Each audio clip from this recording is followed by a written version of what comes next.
could hear it, and just wondering really today what your message is, what your sense is of the state of this campaign now. I guess my biggest concern, frankly, is the extent to which, particularly over the last few weeks, the claims and counterclaims from both sides, I guess particularly from the Yes campaign, seem to have got wilder and more extreme. And I frankly wanted to say right out of it, 3 weeks ago I got involved because of some real concerns about me being misquoted on one or two major issues. And I'm involved again today for a number of reasons, but again, there's some complete inaccuracies. What bothers me, I know about oil and gas. I'm not part of any campaign. I'm not Better Together, I'm not Yes Scotland. I'm an expert in the oil and gas industry. I'm very heavily involved in that. I did a major review earlier this year on maximising recovery, so I know what's happening in the oil and gas industry. And yet we've got a Scottish government saying there's 24 billion barrels of oil still to come.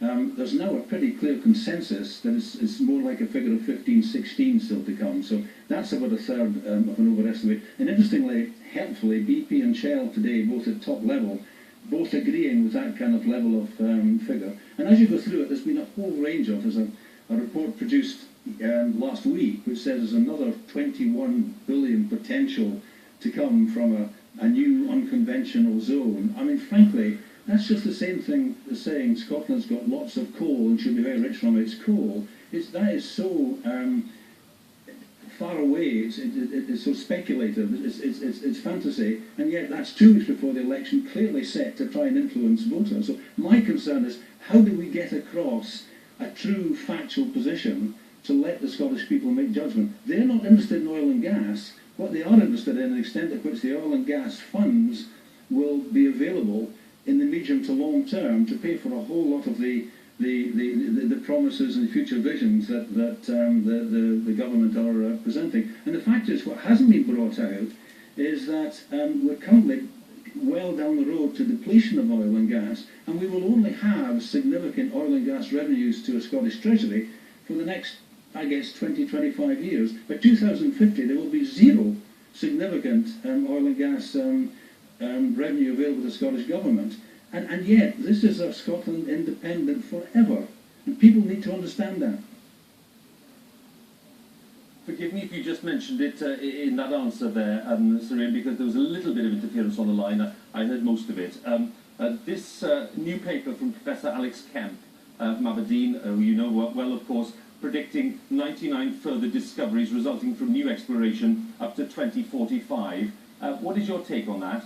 Well, I mean, that's a wonderful example of spin, because Alan Kemp and I have had a number of conversations. We'd actually agreed that up to 2050, there's 15 to 16.5 billion barrels still to come, and included in that is about 4 to 5 billion barrels of new finds. And all that the government have said today is, here's a big new headline, 99 new fields. It is included in the figures. The 99 new fields will contribute maybe 1 to 1.5 to the 5 billion. We are already counting and anticipating amount. And it's that kind of spin that is really unhelpful.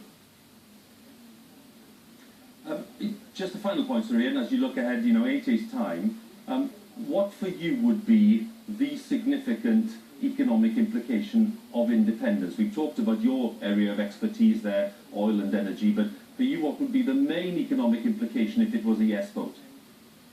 Well, the biggest factor, as far as I'm concerned, is this is for future generations. It's not for my generation. So it's going to be about jobs and prosperity. And bearing from my expertise, bearing in mind the oil and gas revenue will run down. I mean, can Scotland really, as the government has suggested, enhance its productivity, introduce a whole lot of new manufacturing activities, reduce unemployment, increase the number of immigrants to replace the income coming in from oil and gas?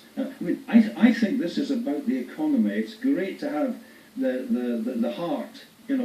We want to be nationalists. I heard that we want more control. We'll do better. My position, hard based on will our children and grandchildren be economically better? I want my children and grandchildren to live in a country where they have a good chance of getting a job and get prosperity. That's the key focus. And these are the areas which are being totally distorted and frankly, in many cases, damaging the ability of the Scottish people to make a valid decision. Sir Ian, good of you to join us. Thank you very much.